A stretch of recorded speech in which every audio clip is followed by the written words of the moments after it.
Bonjour à toutes et à tous. On avait une petite interrogation, sur la lettre, cinquième. Donc, recopie, remplace et calcule pour x égale 4.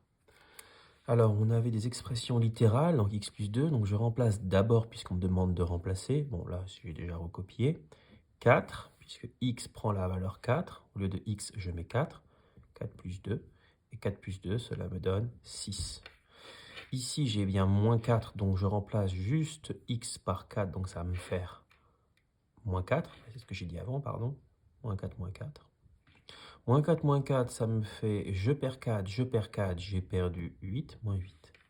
Ici, x carré, donc je remplace x par 4, 4 au carré. Je dois savoir ce que 4 au carré signifie. Ça signifie 4 fois 4, 4 fois 4, 16. Ici, je remplace x par 4 aussi, ça me fait 4 au cube. 4 au cube, je dois savoir aussi sa signification, c'est 4 fois 4 fois 4.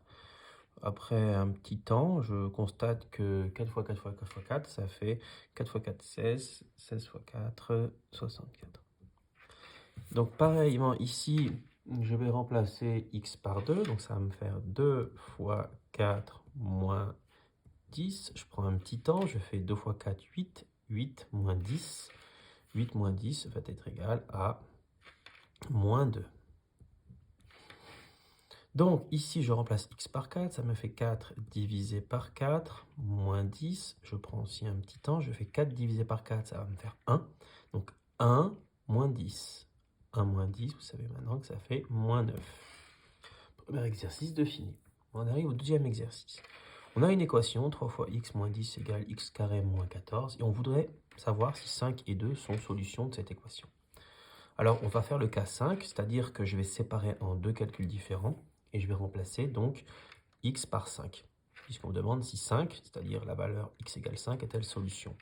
Alors d'abord, je réécris mon membre de gauche. Membre de gauche, c'est 3 fois x moins 10. Donc je réécris 3 fois x moins 10 d'un côté. Je sépare et je réécris le membre de droite. X carré moins 14. Je teste, si vous voulez, la valeur x égale 5 dans le membre de gauche. Donc à ce moment-là, c'est égal à 3 fois 5. Je vais réécrire. Moins 10. 3 fois 5, cela me fait 15. 15 moins 10. 15 moins 10, cela me fait 5. C'est-à-dire que pour x égale 5, le membre de gauche ici vaut 5 aussi. Je calcule maintenant le membre de droite. Donc à la place de x, je mets 5. 5 au carré moins 10. Ça fait 5 fois 5, 25. 25 moins 14. J'ai dit 10 hein, parce que je suis fatigué. 25 moins 14, 11. Je constate que j'obtiens deux valeurs, 5 et 11. C'est-à-dire que lorsque je remplace x par 5, lui vaut 5. Lorsque je remplace x par 5, lui vaut 11. On voudrait que ce soit égal. Est-ce que 5, c'est pareil que 11? Non. C'est pour ça que x égale 5 n'est pas une solution. Parce que 5 est différent de 11. N'est pas une solution. On peut mettre un petit donc. Voilà. On va faire le cas pour x égale 2. Donc je réécris le membre de gauche d'un côté, je réécris le membre de droite de l'autre côté. Ça me fait 3 fois 2 moins 10, et ça me fait 2 au carré moins 14. 3 fois 2, ça me fait 6, 6 moins 10, je fais attention. J'ai 6 euros, j'en perds plus, donc c'est négatif, moins 4. D'accord? Et j'ai plus le signe égal ici, le symbole, pardon. 2 au carré, 2 fois 2, 4. 4 moins 14, ça me fait moins 10. C'est le même constat, les valeurs sont différentes. Donc, x égale 2, la valeur que j'ai testée, n'est pas solution non plus. Solution de l'équation sous-entendue. Donc voilà deux choses importantes. Dernier exercice, on va faire maintenant l'exercice ici sur le périmètre de ce polygone. 1, 2, 3, 4, 5, 6, 2, 7, hexagone. Alors, on constate qu'ici, ça fait 8, et ici, ça fait x. Mais x revient là, puisque le codage est le même. Il revient là, puisque le codage est le même. Il revient là, puisque le codage est le même. Et le 8, avec cette grande vague, revient ici, puisque le codage est le même.